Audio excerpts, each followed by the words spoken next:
In Days of Great Peace by Mouni Sadhu. Chapter 27. Stray Leaves. The following pages reflect different moods and states of mind experienced by me during my stay in the ashram.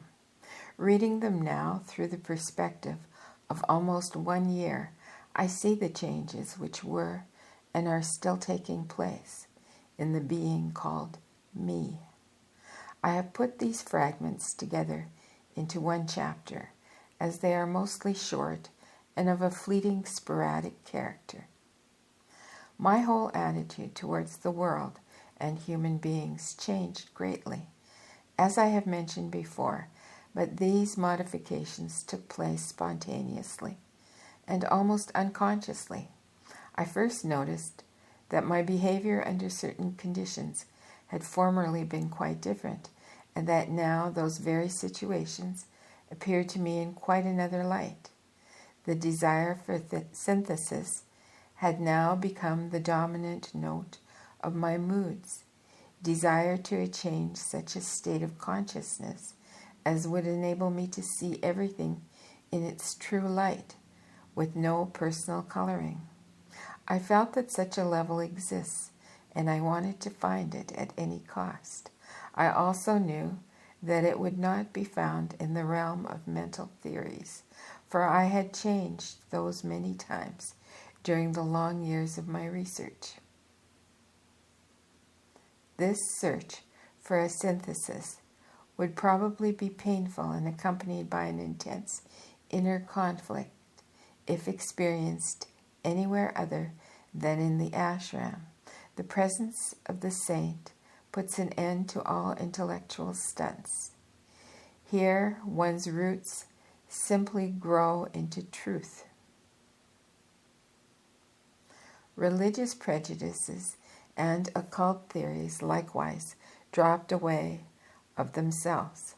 The field of vision round the self cleared up, even quite recently from old habits. When I turned my thoughts to the Christ, I excluded Siva. In my meditation of the self, there was no place for Buddha. After that came a period when the figure of Maharshi replaced all that could be known by the critical mind. This state lasted several weeks, and it was a time of carefree peace. It was probably a necessary preparation for more abstract and subtle experiences. After this period was over, I noticed that many mental barriers and hindrances were dissolved in a new state where no contradiction existed. It was during this time that I paid my visits to the tomb of the Mohammedan saint at the foot of Arunachala. Learn there, as well as here, one finds the same possibilities and assistance in escaping from the bondage of one's annoying personality. The hue of the first mood, which is an introduction, as it were, to further experiences, may be somewhat different, but as soon as the chain of thoughts is broken, the identity is felt. That is why Maharshi repeats that all paths, if properly understood, lead to the same goal. What can be brought back from the land of silence and be expressed in words? How can one possibly convey all the modifications which take place in the moods of the experiencer? For instance, one suddenly feels a certainty of the unity of all existence, and in that light the fear of death appears to be absurd. This kind of dissolution into or identification with the whole is accompanied by a great sense of bliss, which is akin to resurrection. I immediately know that the only way to life is to let go of the illusion of a separate existence in the physical or any other form. I know that all the changes which constitute the basic elements of life rather of consciousness, limited and enclosed in form, are not real, but illusory, and hence they must be accompanied by suffering, which is a kind of antidote to the strong, intoxicating wine of Maya.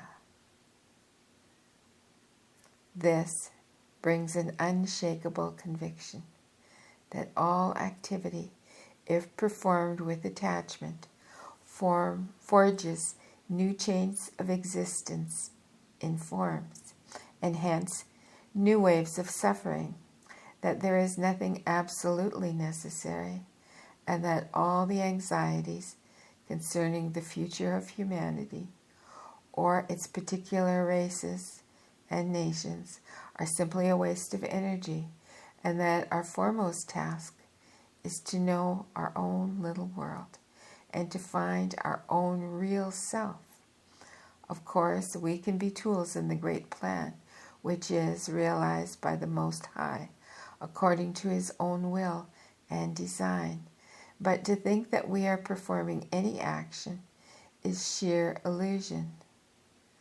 One remarks, however, that the word we, W-E, denotes our personality, and that it means the complex bundle of form, mind, name, and so on. When we approach the real self, we can see that we are one with the Creator. But how many steps and stages are there on this path? How many initiations have we to go through?